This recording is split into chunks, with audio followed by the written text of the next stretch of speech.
Hello everyone, आज हम अपने मिस्टेक सीरीज़ में 7th मिस्टेक डिस्कस करेंगे। कभी-कभी ना सिर्फ हार्ड वर्क बल्कि ऐसी-ऐसी छोटी चीज़ें हमारे इस प्रोसेस को स्लो डाउन करते हैं। तो ऐसी चीज़ों को जानना हमारे लिए बहुत ही ज़रूरी है।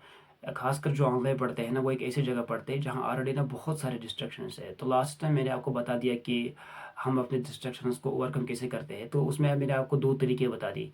वो ऐसे तरीके हैं ना जो आपको पूरे यूट्यूब पे कहीं नहीं मिलेंगे। तो अगर उसके बावजूद आप खुद को कंट्रोल नहीं कर पाते हो, मुझे लगता है कि फिर आप एक सीरियस एस्पिरेंट आज हम 7th पॉइंट डिस्कस करेंगे। इनिशियली हमको लगता है कि हम अपना सिलेबस जल्दी-जल्दी कंप्लीट करेंगे, फिर रिवीजन और टेस्टिंग के लिए जाएँगे। तो उस चक्कर में ना हम किसी के नोट्स से शॉर्ट नोट्स यूज़ करते हैं।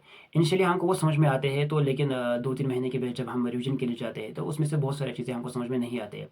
आपको क्या करना है कि आपके पास एक प्रॉपर नोट्स होने चाहिए। भले ही सुंदर राइटिंग में ना हो, एक प्रॉपर सीक्वेंस में होने चाहिए। क्योंकि आपने नोट्स अगर आप 1 महीने या 1 साल के बाद ही पढ़ोगे, तो आपको वो बिल्कुल समझ में आएगा। 8th पॉइंट जो है कि हम क्वेश्चन प्रैक्टिस को इग्नोर करते हैं। हमें लगता है कि क्लासेस में जितने भी क्वेश्चन टीचर ने करा दी, वही हमारे लिए सफिशिएंट है। कम से कम आपको ना एक चैप्टर में टीचर के अलावा 100-200 क्वेश्चन तो करना ही पड़ेगा, क्योंकि जब हम खुद क्वेश्चन प्रैक्टिस नहीं करेंगे, तो हम चीज़ों को नहीं सीख पाएँगे। तो अपने आप को ना वो फ़ालतू हो मत दो विदाउट क्वेश्चन प्रैक्टिस कि आपका सिलेबस या आपका चैप्टर कंप्लीट होगा। 9th पॉइंट है कि हम अपना शेड्यूल बनाते हैं, जिसमें हम 6-7 घंटे सोने के लिए रखते हैं। सपोज़ आपका जो सोने का टाइम है वो रात के 11 बजे। रात के 11 बजे आप सो गई, लेकिन नींद आई 12 बजे। तो ये जो 1 घंटा वेस्ट हुआ ना, उसका इफ़ेक्ट फिर अगले दिन पर होता है। तो ये एक प्रॉब्लम है जिसका इग्नोर करना एक बहुत बड़ी मिस्टेक है। इस प्रॉब्लम का सॉल्यूशन मैं आपको बताऊँगा। देखो, आपको क्या करना है कि यूट्यूब पे ना सारे बायो के चैप्टर्स की पॉडकास्ट अवेलेबल है। जब आप सो जाओगे ना, आपको सिंपली एक पॉडकास्ट सुनना स्टार्ट कर देना है।